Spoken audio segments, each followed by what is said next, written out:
Hello, everyone, and good morning. Thanks for making time. As you've probably heard by now, I've advised the Prime Minister earlier this fall that I will not be seeking re-election as a Member of Parliament for Central Nova during the next campaign in order to spend more time with my family. When I say I'm leaving for family reasons, I'd like to be a little more specific. Our path to creating a family was a challenging one. We've experienced the highest of highs and the lowest of lows. When it comes to our kids, we have had micro-preemies, lengthy hospitalizations, medical interventions, and know the pain of losing our one-day-old daughter, Ruth, who I miss every day and who I love very much. Some of my closest families in recent years have been diagnosed with cancer and survived. They have suffered heart attacks and undergone triple bypass surgeries. While these examples have led to remarkable rebounds, other family members, like many others with whom I was very close, have passed away. The last 5 years may have been difficult, but they have also brought the most incredible joy.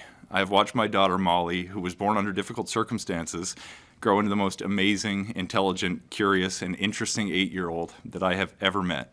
She loves Taylor Swift, learning about ancient civilizations, playing video games, and last week I had the opportunity to watch her welcome hundreds of people to her elementary school's class Christmas concert in what I expect will be the first of many public speaking engagements. We also, a few years ago, welcomed our little boy, Jack Stanford Fraser, into the world. He has become a hilarious, rough-and-tumble, sweet little guy who loves his mom, monster trucks, showing off his skills on his balance bike to anybody who's going to watch, and roughhousing with his dad. Getting him to put on socks can be hit or miss. I've seen my wife, who is impressive beyond measure, and who has borne a disproportionate share of the work in raising our family, not just bring our kids into the world, but also become an incredible and loving mother who would do anything for her children, while she still manages to juggle parenting, work, and a PhD to boot. Sarah, you are absolutely incredible, and I love you without end. The past 5 years has had me reflect on what I hope the next 5 years to look like. And I can tell you, more than anything else, I want to spend more time with my kids, and I hope my kids are going to want to spend more time with me. I want meals with Dad to be part of the family's routine as the rule, not just the exception when he's home from Ottawa. I want to be able to make my wife coffee in the morning before she wakes up, and if we get the kids to bed at a reasonable hour, maybe even enjoy a glass of wine over a conversation in the evening. Through the most difficult and joyful personal experiences imaginable, I have become acutely aware of the finite nature of the time that we have with the people that we love. You blink and you miss it. So I'm going to spend a little more time with the people that I care about most. Now I love my job. I'm going to miss it. It's not just the best job I've ever had. It's the best job I can imagine having. It has been the most extraordinary privilege to serve as both the Member of Parliament for the community where I was raised and grew up and the Cabinet Minister for my home province of Nova Scotia. I'm going to miss the work and I'm going to miss the people immensely. The opportunity to help people who make good things happen in your community is incredible. It's like nothing else. The chance to have a positive impact on people's lives, whether at an individual level or on a national scale, is deeply rewarding. I want to say thank you in particular to the Prime Minister for the opportunity to serve. His support for me and for the initiatives that I've worked on over the years has allowed me to have a meaningful impact on my community and the people who call it home. His belief in the work our team was doing has allowed me to move the needle on policies of national importance, particularly those that are directed towards solving the national housing crisis. I want to thank my colleagues who serve in the House of Commons. You are the most interesting group of people I've ever worked with, and I'm grateful for the opportunity to have worked alongside you. To my Nova Scotia and Atlantic Caucus colleagues in particular, past and present, you are so much more than co-workers. You are dear friends that I will keep for a lifetime. Never stop pushing for the betterment of Atlantic Canada, and know that I will only ever be a phone call away. Je voudrais remercier aussi mes collègues francophones. Quand j'ai commencé en politique, je ne parle pas un mot en français. Je ne suis pas parfaitement bilingue maintenant, mais je vais continuer mes études en français. Merci pour l'opportunité d'apprendre la langue de Molière. C'est un cadeau extraordinaire. To the staff who've supported me on Parliament Hill and in my constituency, to those who've worked at home in particular, you've helped thousands of people who are our friends and neighbors realize tangible benefits and address their real concerns that impact their quality of life. I'm grateful for your service to Canada. I want to say thank you in particular to Janet MacDonald, who's been with me from the very start and who I first knew as Mrs. MacDonald back when we met when I was a grade 3 student at Frank H. MacDonald Elementary School, when I happened to be the same age that Molly is today. For those who've helped me navigate life on the Hill, I'm amazed by the impact that each of you has had on our country.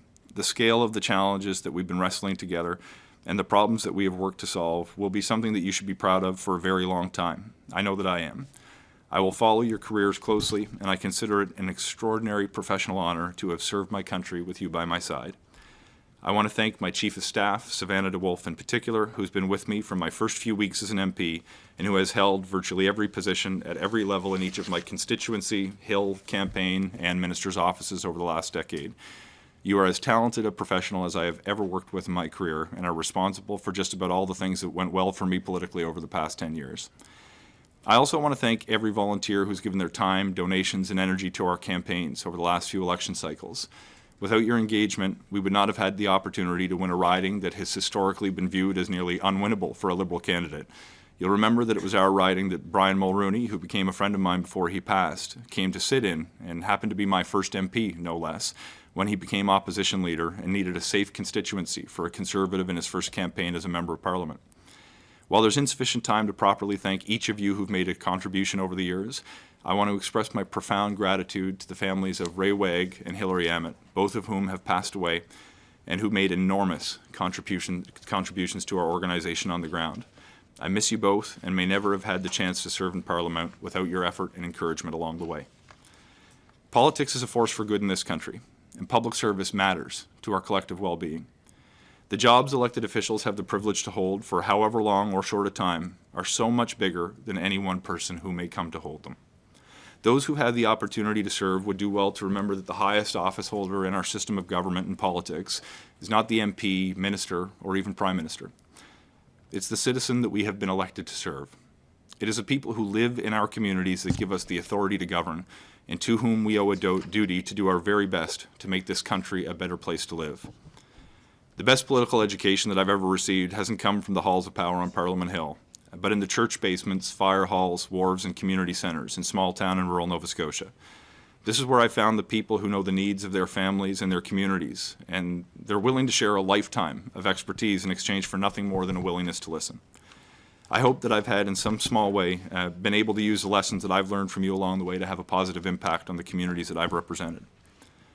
The quality of our governance depends upon good people putting their names forward and our representatives in government engaging meaningfully with the people that they've been elected to serve, not with a view to attract attention to themselves, but instead to understand how the decisions that we make can be improved by considering the perspective of those impacted by them. The people I talk to tell me what their government should focus on. They believe that our government should focus on growing the economy and creating good jobs for working people.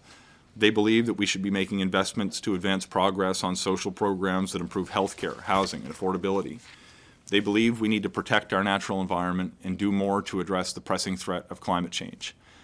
My view is that the Liberal Party is best positioned to advance these important causes, which are of paramount concern in both the short and the long term. So I will remain involved and supportive of the Liberal Party of Canada during the next federal election and for a very long time. But for now, Canada will have another housing minister. Next year, Central Nova will have another member of Parliament. But my kids will never have another dad. Sarah, Molly, and Jack, you mean the world to me. I love you all, and I can't wait to get home for Christmas. Thank you, everyone. I've got a cabinet meeting to get to at least one last time, but I'm happy to stick around for a few questions. Thank you, Minister, for the last time. We're taking 4 questions. It'll be 1 question for reporters. We're going to start with Greg Quinn. Good morning, sir. I realize we're stepping on some delicate ground here, but there's an expression in politics: timing is everything. I was in Nova Scotia during the election campaign there. You're well aware that Tim Houston won a very large victory over the Liberals, campaigning in part against Justin Trudeau over issues like the isthmus connecting Nova Scotia to Brunswick. You've also been touted as a leader for the Liberals provincially and federally. Can you explain to Nova Scotians that perhaps there's an optimistic scenario for your family here where they might do quite well and there could be another chapter for you politically? Look, that's not what today is about, but I frankly am flattered by the suggestion, and a handful of people have reached out. But today is a decision that I've made for personal reasons, because my kids aren't getting any younger, and they deserve to have their dad around. I am going to remain engaged in politics. In what capacity, time will tell. I will remain open to different professional opportunities over the course of the next number of years, but for now the focus is on the people who are closest to me. I should take this opportunity to congratulate Premier Houston. Tim and I have served in a overlapping constituency for the entirety of my time as an MP. We've worked well together. Despite a recent disagreement on one issue, we've had an opportunity to partner on some pretty important projects for our community. I was in the room during the meeting, not much more than a week ago, with the Prime Minister and Premier, which was very collaborative in nature. So long as I continue to serve as the Member of Parliament for Central Nova, I'll work to help the federal government partner with the provincial government on issues of mutual concern. I should also say thank you to Zach Churchill, who I've known since we were both student leaders in Nova Scotia many years ago, for his time as the leader of the party as he bookends a career as an MLA. But today is not about a transition to some new political opportunity. It's about an opportunity to transition to being a father who's more available to his kids. We'll have an opportunity to think what comes next for our family, but the focus right now is on making sure that we do it together. Thank you. Raphael. Bonjour, Monsieur Freeland. Merci de prendre nos questions. Écoutez, je ne sais pas si vous êtes au courant, mais la vice-première ministre, Mme Freeland, vient d'annoncer sa démission du cabinet. Je ne sais pas si je vous l'apprends. Qu'est-ce que ça dit, votre démission, en même temps que celle de Mme Freeland, aujourd'hui, sur la situation au gouvernement? C'est nouvelle pour moi. C'est la première fois que j'entends cette nouvelle.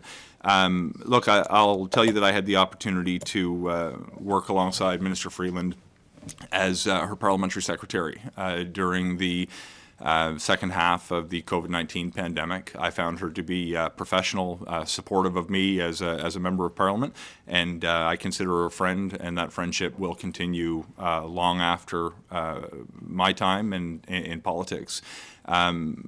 What that says about not knowing her own take on the reasons behind that decision makes it very difficult for me to assess what it may mean. But my sense is that she's been an excellent team member to work alongside, and I continue to consider her a friend.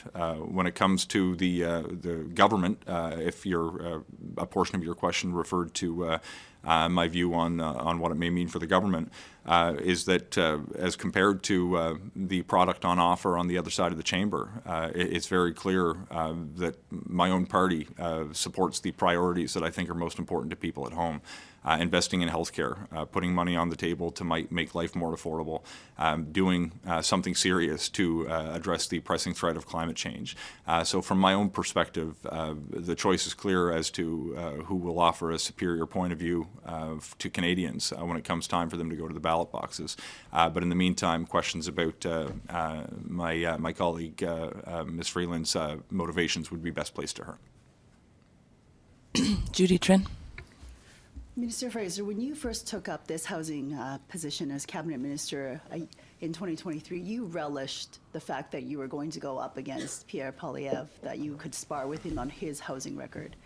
I'd like to know that in your time there as housing minister, you were also previously the immigration minister. There are these huge pressures in terms of immigration, which has led to housing pressures, and you are leaving without, I guess, completing the job. Are you concerned that with the fall economic statement, with the priorities that have shifted because of Donald Trump's entrance as the new president-elect, that there will be less money for housing, less money for immigration, and more focus on border and defense? And is that a concern, and is that on your mind? And what are you telling your colleagues in terms of what they should do with the portfolio?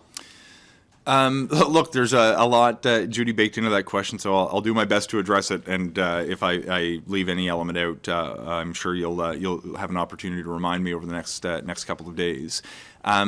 So first, when it comes to the nature of transitioning from a cabinet portfolio or from any professional opportunity, you will always realize there is another thing to do. When you're dealing with something like housing, which we characterize the right to housing to be one of progressive realization, by character is always going to have more to do. But I'm extremely proud of the work that we have gotten done. The fact that we've put together a national plan to solve the housing crisis that was celebrated as the most ambitious set of housing proposals in more than half a century, that has fundamentally shifted the way that our communities are zoned to allow for more density, for more livable communities, more transit-oriented development. The fact that we've got new tools to help young people save up for a down payment on their first home. The fact that we have made major investments in affordable housing for low-income families after a 30-year absence where the federal government has vacated that space. These are all things that barely scratch the surface of the proposals that we've advanced and turned into real policies, but nevertheless are having an extraordinary impact, and I expect will have an extraordinary impact for a long time. Similarly, with my time in immigration, we were able to welcome Ukrainians who were fleeing Vladimir Putin's unjust war of aggression. We were able to make good on our commitment to resettle 40,000 Afghan refugees, many of whom served alongside the Canadian Armed Forces, and we were able to ensure that on the heels of the COVID-19 pandemic with a record-breaking labor shortage, that we kept the economy afloat. Now, that's not to say that there are not challenges that remain. There are. And we need to be real about them. But as you deal with a shifting landscape, as you pointed out, change in administration south of the border, issues around security and border integrity that we need to continue to take seriously, you realize very quickly your policy landscape needs to respond to the world as it exists around you. And with respect to the preamble to your question about relishing the opportunity to go head-to-head with Mr. Poilievre, the real opportunity for me is about solving a problem of national importance to help real people who live in real communities. Now, I enjoy our tete-a-tetes in question period as much as anyone. But I can tell you the reward you get from landing a zinger in the House of Commons pales in comparison to meeting someone who's benefiting from government policies that allow them to have a roof over their head.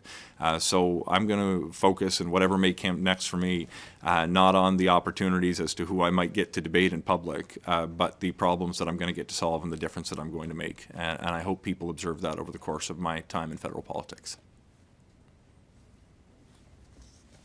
Antoine. Whoever's taking Antoine's question.